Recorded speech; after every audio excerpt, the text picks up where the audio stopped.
Le gouvernement a anticipé au niveau des locations et autres, les contrats des maisons, les contrats de placement et autres, tout ça. Vous avez suivi, c'est un calendrier qui a été tout à fait respecté. Donc, on peut dire dans l'ensemble que le Hajj s'est très bien passé ici dans notre pays. Tous les pèlerins qui doivent aller en Arabie Saoudite doivent être soumis à un contrôle sanitaire. Au niveau des départements, au niveau de chaque département, il y a eu une organisation au niveau des directions départementales de la santé pour visiter, pour voir l'aptitude du pèlerin avant de partir. Ça, c'est un premier point.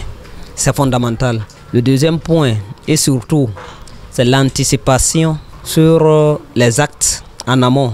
Le gouvernement a pris cette décision d'avancer les ressources pour prendre les dispositions telles que l'Arabie Saoudite l'a exigé.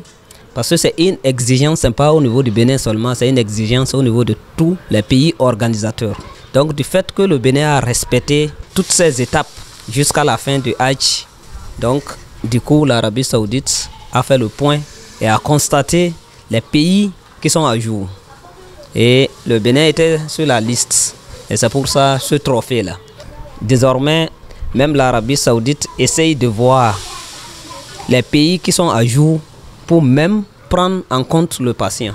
La seule chose qu'il faut revoir peut-être, c'est peut-être au niveau des convoyeurs, au niveau des responsables désormais, des convoyeurs désormais transformés en des prestataires de services que nous sommes. Il y a des propositions, d'autres propositions qu'on est en train de dresser sur une note là, pour quand même rencontrer l'autorité, pour voir un peu comment améliorer à ce niveau-là, au niveau des responsables des sociétés que nous sommes. Il y a eu certains pèlerins qui ont posé quelques plaintes par rapport peut-être la restauration. Au niveau de la restauration, parce que beaucoup n'étaient pas habitués, mais c'est normal quand vous allez à l'étranger, il ne faut pas s'attendre. Mais nous sommes en train de voir dans l'ensemble comment faire pour que désormais que les mets de chez nous là, qu'on essaye de voir comment travailler à l'endroit de l'Arabie Saoudite, comme d'autres pays le font. Les pèlerins, les futurs pèlerins doivent comprendre que ce n'est plus tel que ça se passait. Les futurs pèlerins doivent s'y prendre plus tôt. Et on ne doit pas négliger ces facteurs de santé là. Et ce que j'ai à dire, un autre élément, quand vous avez une vieille personne de plus de 60 ans, je vous en prie, que vous voulez envoyer au Hajj, 60 ans, que ce soit une femme ou bien un homme, âgé plus de 60 ans, il faut toujours payer pour un autre accompagnateur spécial pour accompagner cette vieille personne-là. Parce que c'est une souffrance là-bas. Vous voyez par exemple, où une société a peut-être 200 pèlerins, quand je prends le cas actuel, ou que c'est peut-être 5 encadreurs ou 6 encadreurs. Et dedans là, vous avez des vieilles personnes. Vous allez voir, peut-être les 5 encadreurs peuvent s'occuper de 5 ou 10 vieilles personnes là en délaissant tous les autres. Voilà pourquoi on exige. Désormais, il faut que cela soit une exigence même au niveau de l'État.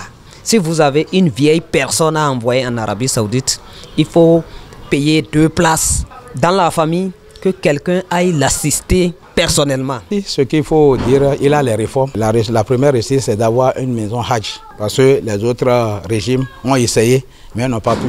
Mais ceux-là, ils sont venus et ça a été une réussite parce qu'on a vu qu'il a cette maison-là qui était nécessaire pour les pèlerins. Parce que tous les pèlerins ne sont pas à Cotonou. Ceux-là qui sont à Cotonou, bien proches de Cotonou, ils peuvent vivre chez eux. Ceux-là qui quittent du nord ou bien fin fond du Bénin, ils sont appelés à venir attendre leur vol. Et tout cela se passait dans la mosquée centrale de Zongo avant, où il y avait vraiment des voleurs, des délinquants qui s'infiltraient pour vraiment dépouiller les pèlerins de leurs provisions, agents de poche, ou bien portables, beaucoup.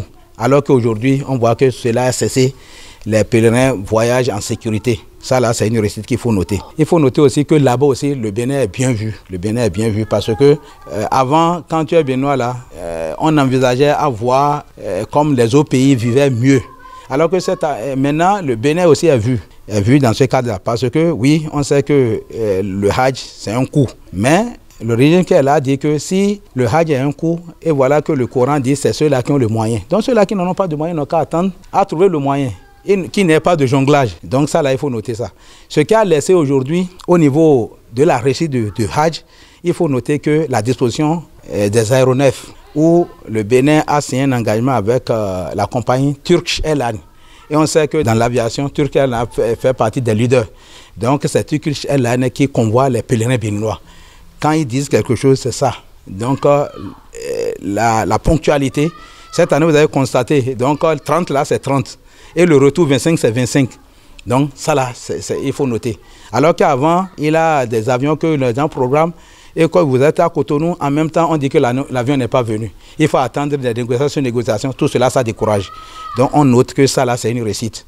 Et là-bas aussi, à la Terre Sainte, dans les classes, avant, vous voyez que les Béninois logeaient dans des tentes où, on va dire, il faut jongler. Alors que maintenant, non. Les tentes là, c'est les tentes où les VIP ou bien les premières classes envisagent. C'est là aussi nous logeons. Et cette année, vous allez voir des matelas bien moussés pour chaque pèlerin à Mina. Et même à Arafat aussi, c'est bien les tentes qui ont été mises à disposition des Béninois. C'est les tentes bien climatisées et tout s'est bien passé.